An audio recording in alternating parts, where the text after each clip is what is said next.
కాంగ్రెస్ ప్రభుత్వం చేయూత పథకానికి చేయిచ్చింది. పెన్షన్ను 4000కు పెంచుతామంటూ ఇచ్చిన హామీని తుంగలో తొక్కింది.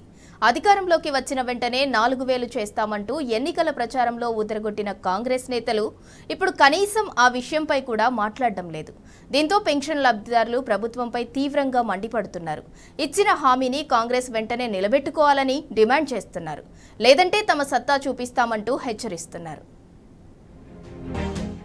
ఎన్నికల సమయంలో కాంగ్రెస్ ఇచ్చిన హామీలు నీటి మూటలయ్యాయి. అధికారంలోకి వచ్చిన వెంటనే 2000 పెన్షన్ను 4000 చేస్తామంటూ హామీ ఇచ్చిన ప్రస్తుత సీఎం రేవంత్ రెడ్డి ఇప్పుడు ఆ విషయంపై పెదవి విప్పటం లేదు. కాంగ్రెస్ అధికారంలోకి వచ్చి 45 రోజులు గడుస్తున్నా ఆ హామీ గురించి మాత్రం ప్రస్తావించడం లేదు.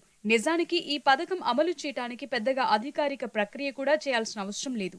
ఇప్పటికే ఉన్న లబ్ధిదారులకిచ్చే మొత్తాన్ని పెంచుతూ జీవో ఇస్తే సరిపోతుంది. కానీ కాంగ్రెస్ ప్రభుత్వం ఆ దిశగా ఒక్క అడుగు కూడా వేయలేదు. కనీసం ఆ ఆలోచన కూడా చేయలేదు. ఇప్పటి వరకు ఒక్కసారి కూడా చేయూత పెన్షన్ పై సమీక్ష చేయలేదు. వాటికి ఎంత మొత్తం అవుతుంది, ఎప్పటి నుంచి అమలు చేయాలి అనే దానిపై ముఖ్యమంత్రి, ఉప ముఖ్యమంత్రి, మంత్రులు కనీస స్థాయిలో ఆలోచన కూడా చేసిన పాపాన పోలేదు. గత నెలలో చేయూత పథకం కింద 2016 చెల్లించారు. ఈ నెలలో కూడా 2016 మొత్తాన్నే ఇవ్వాలంటూ ప్రభుత్వం కాంగ్రెస్ ప్రభుత్వం ఆసరా పథకాన్ని చేయూతగా మార్చి 2016 మొత్తాన్ని 4000 చేస్తామని ప్రకటించింది. ఈ నిర్ణయాన్ని మొదటిసారిగా 2023 జూలై 2న ఖమ్మం సభలో కాంగ్రెస్ అగ్రనేత రాహుల్ గాంధీ ప్రకటించారు. కాంగ్రెస్ ప్రభుత్వం అధికారంలోకి వచ్చిన వెంటనే 4000 ఇస్తామంటూ చెప్పారు. దానికి సంబంధించిన ప్రచార పత్రాన్ని రాహుల్ ఆ సభలో ఆవిష్కరించారు. కాంగ్రెస్ నాయకుల మాటలు నమ్మి ప్రజలు వారికి ఓటు వేశారు.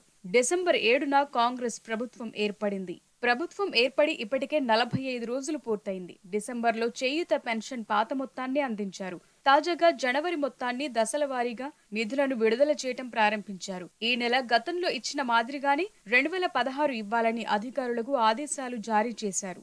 గతంలో కేసీఆర్ ప్రభుత్వం ఇచ్చినట్టుగానే 2016 చెల్లించటానికి అవసరమైన నిధులనే విడుదల చేశారు. ప్రభుత్వం నుంచి చేయూత పెన్షన్ మొత్తాన్ని పెంచాలని ఇప్పటి వరకు ఎలాంటి ఆదేశాలు రాకపోవడంతో అధికారులు పాత మొత్తానికి సంబంధించిన నిధులను ఇక రాష్ట్రంలో మొత్తం 45 లక్షల మంది పెన్షన్దారులున్నారు. వృద్ధులు, వితంతువులు, ఒంటరి మహిళలు, బోధకాలు బాధితులు, బీడీ కార్మికులు, చేనేత, గౌడ వృత్తిదారులు, దివ్యాంగులు ప్రభుత్వ నిర్ణయం కోసం ఎదురు చూస్తున్నారు. ఈ నెల నుంచి పెన్షన్ పెంచి ఇస్తారని ఆశలు పెట్టుకున్నారు. అయితే కాంగ్రెస్ సర్కారు పాత పెన్షన్ ఇస్తున్నట్టు తెలియటంతో వారంతా అగ్గి మీద గుగ్గిలమవుతున్నారు. ఎన్నికల ప్రచార సభల్లో చెప్పిందేంటి, ఇప్పుడు చేస్తున్నదేంటి అని కాంగ్రెస్ సర్కారుపై తీవ్రంగా మండిపడుతున్నారు. వచ్చే నెలలో ఏ రోజైనా లోక్సభ ఎన్నికల షెడ్యూల్ వస్తుందని, అప్పుడు పెంచిన మొత్తం ఇవ్వటం కష్టమని కాంగ్రెస్ ప్రభుత్వం వెంటనే 4000 పెన్షన్ అందించాలి